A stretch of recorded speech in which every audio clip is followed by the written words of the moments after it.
Welcome to ధార్మిక విషయాలు. ఈరోజు పరిహారం.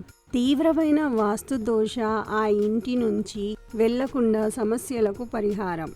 ఈ తీవ్రమైన వాస్తు దోష వల్ల ఆ ఇంట్లో నుంచి వెళ్లకుండా సమస్యలకు వస్తూ ఉంటే కొందరైతే పండితుల ద్వారా పరిహారాలు చెప్పించుకొని వాస్తు సరి చేయించుకుంటారు. కొందరికి అయితే ఆర్థిక ఇబ్బంది వల్ల పరిహారం చేసుకోలేని పరిస్థితులు ఉంటాయి.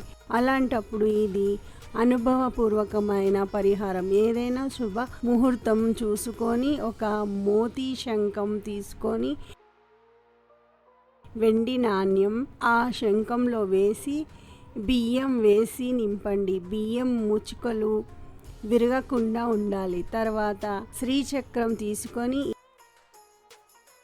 ఈ శ్రీచక్రంలో ఉంచి ఈ మూడు ఈశాన్యంలో, ఇండివిజువల్ హౌస్ అయితే ఈశాన్యంలో పాతి పెట్టండి. లేదా అపార్ట్మెంట్ ప్లాట్ అయితే ఈశాన్యం మూల గోడకు ఒక ఇటుక రాయి తీసి చెక్కి మోతీ శంఖాన్ని, వెండి నాణ్యాన్ని, అన్ని శ్రీచక్రాన్ని మూడింటిని ఏవైతే ఉన్నాయో అవి పెట్టి ఎప్పటిలాగా పూడ్చిపెట్టండి.